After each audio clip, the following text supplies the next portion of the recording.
So ఈ 7 days ఫాస్టింగ్లో నా total weight వచ్చేసి ఎంత రెడ్యూస్ అయ్యిందో ఈ వీడియోలో నేను చూపిస్తున్నాను. 3 days నేను డైట్ అయితే స్కిప్ చేశానండి.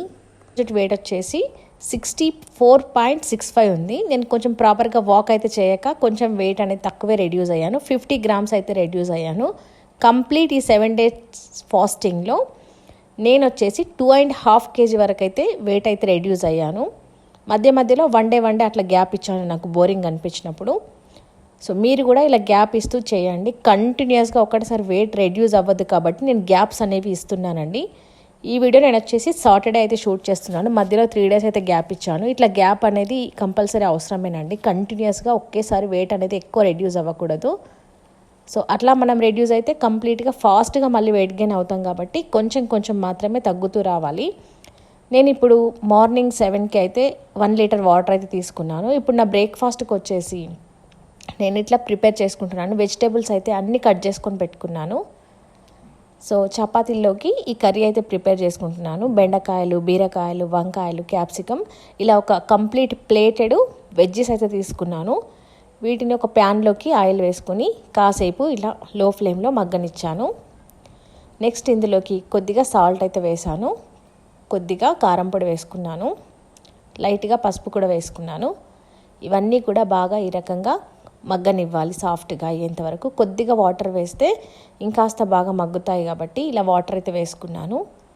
హై ఫ్లేమ్లో పెట్టకుండా లో ఫ్లేమ్లోనే కుక్ చేసుకుంటే సో వెజిటేబుల్స్లో ఉండే మంచి న్యూట్రిషన్ వాల్యూస్ అయితే తగ్గకుండా ఉంటాయి. నెక్స్ట్ ఇందులోకి ఒక ఎగ్ అయితే యాడ్ చేసుకున్నాను ప్రోటీన్ కోసం. 2-3 కూడా వేసుకోవచ్చు, బట్ నేను ఒకటే తీసుకున్నాను. కర్రీ అయితే రెడీ అయిపోయింది. ఇప్పుడు ఒక ప్లేట్లోకి నేను సర్వ్ చేసుకుంటున్నాను. ఈ కర్రీని నేను ఇప్పుడు చపాతీలతో పుల్కాలతో తీసుకుంటాను. నేను ఇక్కడ ఒక 2 మీడియం సైజ్ పుల్కాల్ని తీసుకుంటున్నాను. సో ఇప్పుడు టైం వచ్చేసి 10:30 అట్లా అవుతుంది. ఈ టైంలోకి నేను ఇంట్లో వాళ్ళకి వేరే ఫుడ్ కుక్ చేసి మళ్ళీ నా ఫుడ్ అయితే నేను చేసుకున్నాను. సో ఈ రకంగా నా బ్రేక్ఫాస్ట్ అయితే అయిపోయింది. నెక్స్ట్ ఇక్కడ లంచ్ వచ్చేసి అదే కర్రీ హాఫ్ మిగిలింది. సో ఆ కర్రీతోనే నేను 12:30కి అట్లా లంచ్ అయితే చేస్తున్నాను. కొంచెం కర్రీ వేసుకున్నాను, లైట్గా టమాటో కర్రీ, కొద్దిగా పచ్చడి ఈ రకంగా తీసుకున్నాను, మ్యాంగో పికిల్. మధ్యలో ఒక 1/2 liter అయితే వాటర్ తీసుకున్నాను. నెక్స్ట్ ఇప్పుడు నేను స్నాక్స్కి కొన్ని మఖానాస్ ఇట్లా బాగా క్రిస్పీగా వేయించుకొని తీసుకున్నాను మధ్యలో 3కి అట్లా. నెక్స్ట్ ఇప్పుడు నాకు టీ తాగే హ్యాబిట్ ఉంది కాబట్టి కొంచెం బెల్లం అయితే వేసుకొని 1/2 cup టీ పెట్టుకొని కొన్ని మురుమురాలు వేసుకొని తాగేశాను.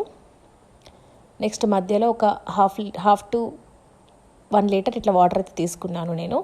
నెక్స్ట్ ఇప్పుడు డిన్నర్లోకి ఈ కాబూలి శనగలు చాలా మంచిది, వెయిట్ లూజ్ అవ్వడానికి చాలా హెల్ప్ అవుతాయి. వీటిని బాయిల్ చేసి పెట్టుకున్నాను. తర్వాత ఇలా వెజిటేబుల్స్ చూడండి అన్నీ కూడా బాగా కట్ చేసుకున్నాను. వెజిటేబుల్స్ ఎంత ఎక్కువ తీసుకుంటే అంత మంచిది. కొద్దిగా ఆయిల్ వేసుకొని వెల్లుల్లి, కరివేపాకు, పచ్చిమిర్చి, తర్వాత ఆనియన్, టమాటో, క్యాప్సికమ్ ఇలా నచ్చిన వెజిటేబుల్స్ వేసుకొని కొద్దిసేపు మగ్గనివ్వాలి. ఇలా మగ్గిన తర్వాత ఇందులోకి పసుపు, కారం ఏవి కావాలనుకుంటే అవన్నీ వేసుకొని ఈ శనగల్ని వేసుకొని ఒక 2-3 నిమిషాలు ఇలా మనం కుక్ చేసుకోవాలి. అంతేనండి, డిన్నర్ అయితే రెడీ అయిపోయింది. టేస్టీగా చాలా బాగుంటుంది. దీనిలోకి ఇప్పుడు మనం నిమ్మరసం కూడా వేసుకొని తీసుకోవచ్చు. ఒక 2-3 నిమిషాలు ఇట్లా మగ్గనించి సర్వ్ చేసుకోవడమే.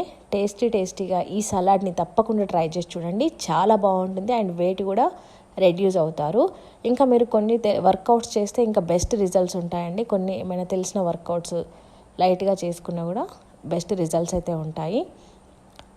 సో ఈ రకంగా ఈరోజు నా డే అయితే అయిపోయింది. ఇది వచ్చేసి నేను సాటర్డే రోజు షూట్ చేశానండి. సో మధ్యలో 3 days నేనైతే నార్మల్గా ఇంట్లో వండిన ఫుడ్తోనే నా ఉన్న వెయిట్ని బ్యాలెన్స్ చేసుకుంటూ ఫుడ్ అయితే తీసుకున్నానండి. సో ఈ రకంగా మళ్ళీ ఇప్పుడు స్టార్ట్ చేశాను. మధ్యలో గ్యాప్ అనేది చాలా అవసరం అండి. ఒకేసారి వెయిట్ అనేది ఎక్కువ లూజ్ అవ్వకూడదు. Thank you for watching.